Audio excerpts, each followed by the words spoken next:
Brother Minister, I'm just assuming, just guessing, you probably got something you won't say. Having listened carefully to all of my wonderful brothers and sisters, I recognize that the thing that is missing is not the genius that is present or the genius that is absent, but the thing that is missing is the unity of us as a people.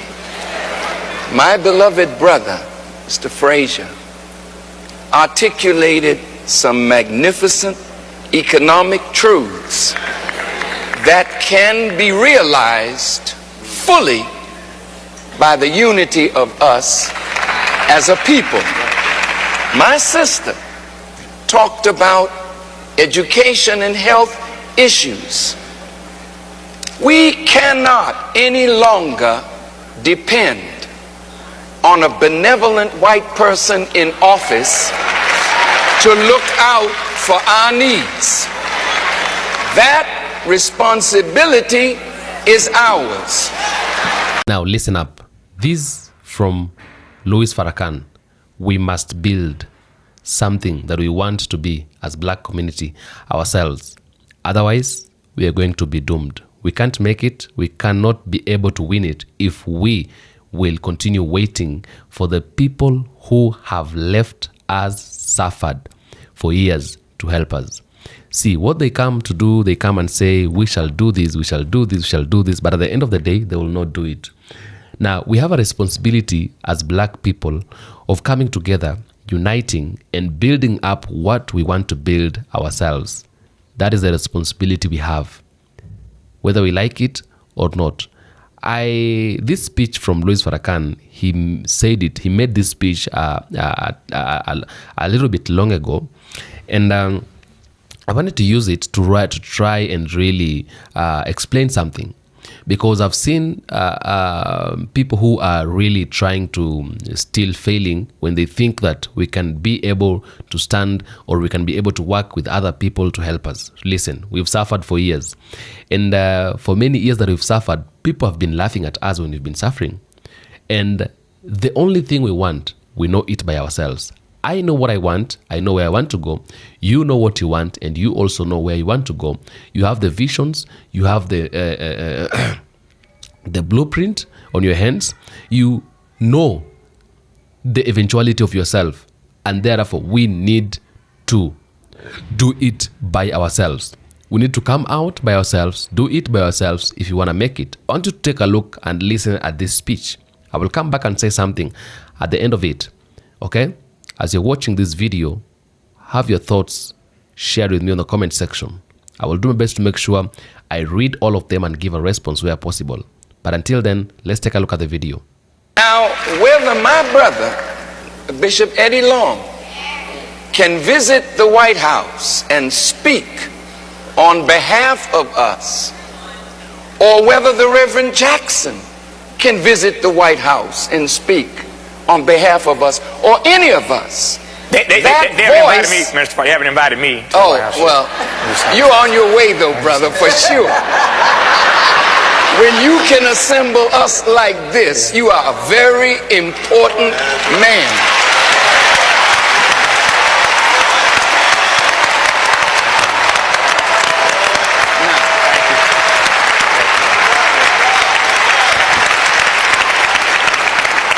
The few points that I want to make is based on what I heard. My sister with the union, she wants to be at the right table at the right time to talk about the right issues where workers are concerned. Everyone at this table, my dear sister, talked about policy and community. Reverend Lowry and Reverend Sharpton brilliantly defined for us really the crux of the matter. Here's what I see. Respectfully, Frederick Douglass said, power concedes nothing without a demand. But power won't even concede to a demand if the demand is coming from a weak constituency that looks like they've lost their testicular fortitude.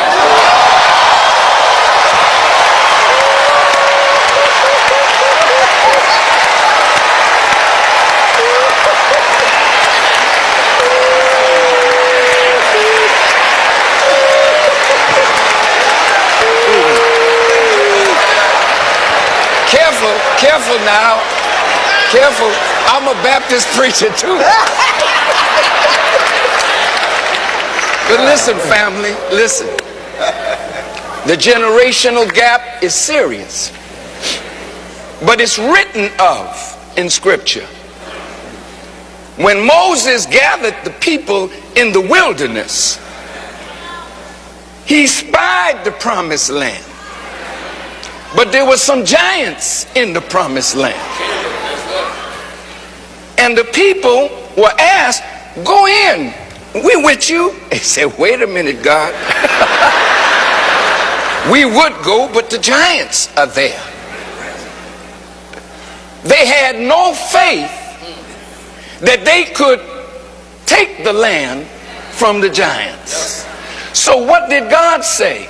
Okay, you wander in the wilderness till you die out, and I will take your children and they will inhabit the promised land. Martin Luther King said, I've been to the mountaintop.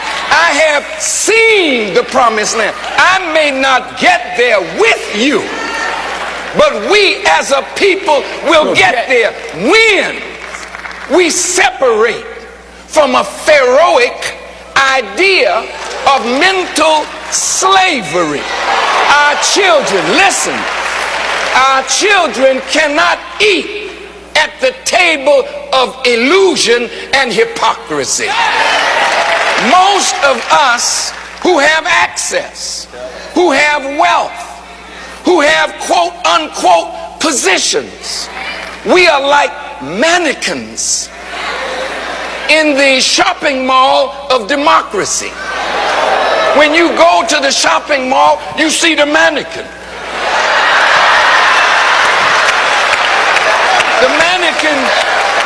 The mannequin is dressed in what you would like to buy. The mannequin can't talk. The mannequin can't walk. We got black people in power, but they don't have power. We got black people with money.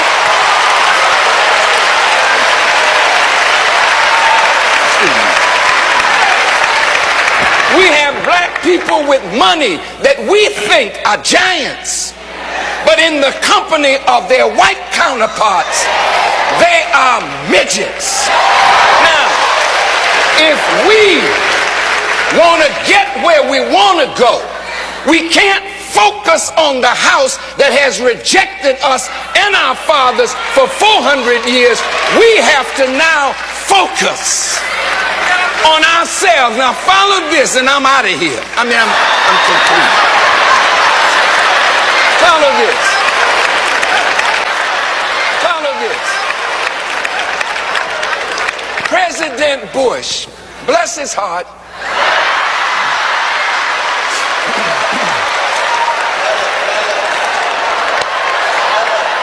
is worried about weapons of mass destruction. No dark nation should have a weapon of mass destruction. They have a fear. France got it. England got it. I think Germany may have something. South Africa has it. Israel has it. These are the former, some of them, the former colonial masters. They have the right to have it, but don't give it to a darker power. We're worried about China has it. India has it. Lord have mercy. Pakistan got it. Korea was the axis of evil Now Korea said, well, we got it. All of a sudden they fell off the screen. It's now Iran and Iraq.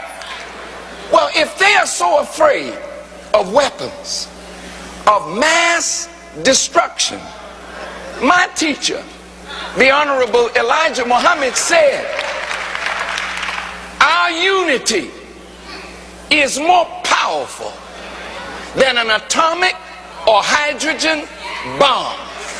That's the one thing we have never tried. We've kneeled in, crawled in, prayed in, lied in, slept in, but still we are out.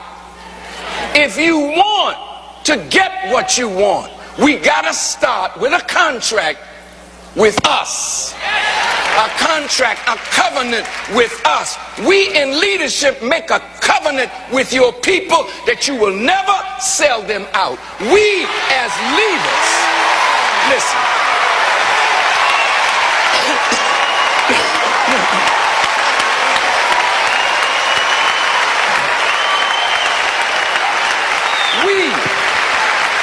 We as leaders, so-called, must make a covenant with our people that nothing is more important than the salvation of a people who are now on a death march.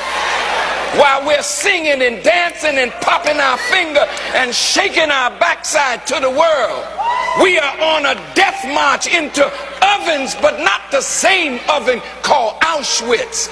But it is a destruction coming to our people through bad health care, no health insurance, HIV, AIDS, drive-by shootings, gang conflict, crack cocaine.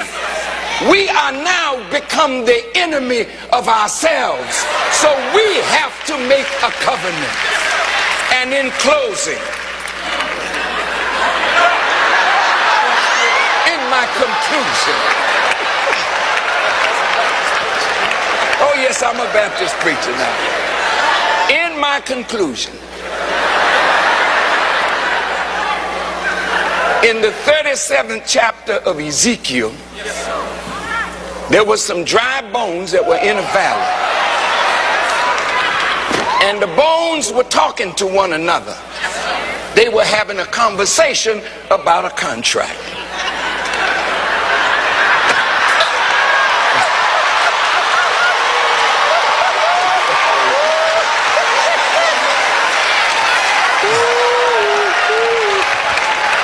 And as they were having this contract, some of the bones said, our hope is lost. Our bones are dried. We are cut off from our pot. There's some that are watching by television and some in this audience that think that we will never come together.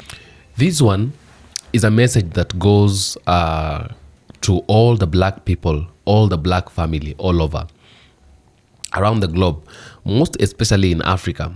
The leaders in Africa and the politicians in Africa, and even the African Americans who are still want to continue believing over the white people and the white leadership, who still want to continue believing that America is home and America is a place where they can be, they can stay, and they can survive. You see, you've been there for years, for many years, and the story is the same. The music is the same. They haven't changed the music. They haven't changed the rules of the game. The game is still playing and operating under the same rules. The music is still playing the same beats, okay, and the same tempo. And there is no what we call the signs of change. There is no signs of change. If there could be signs of change, you would have seen. But the question remains, for how long do you want to still continue going through the same kind of things? Yeah? For how long will you go through the same problems? For how long do you want to go through the same problems?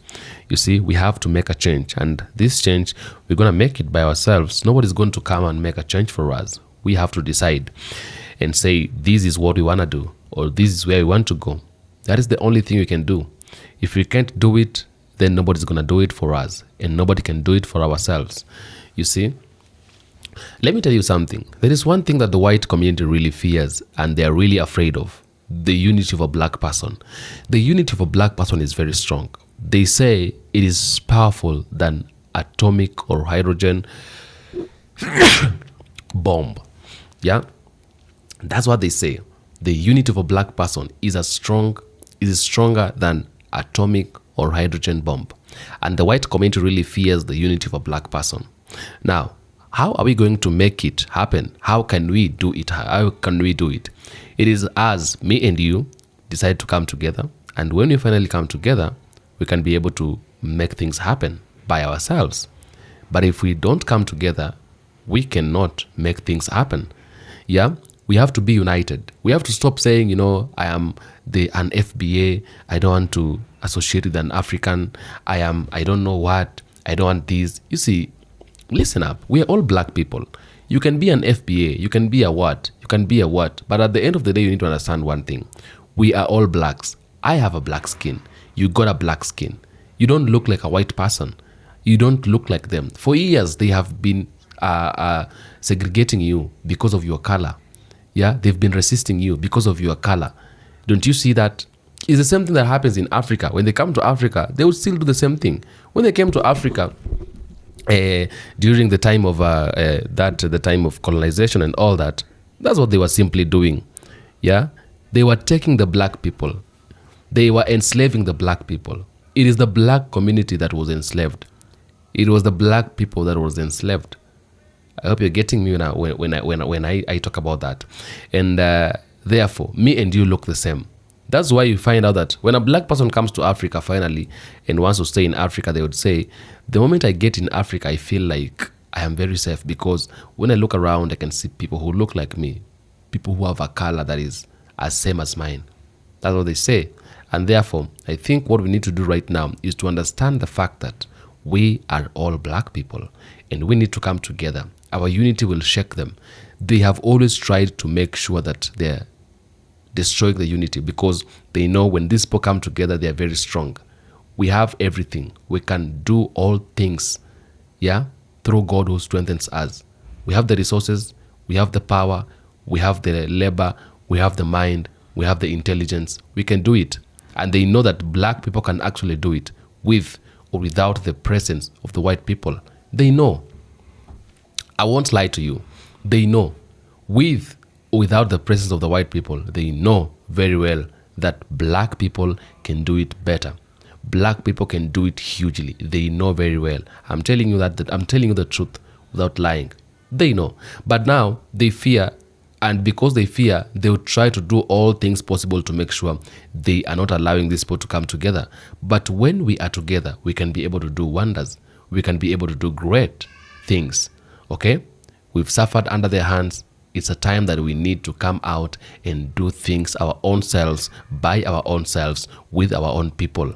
We have to decide and do it, because that is the only way out.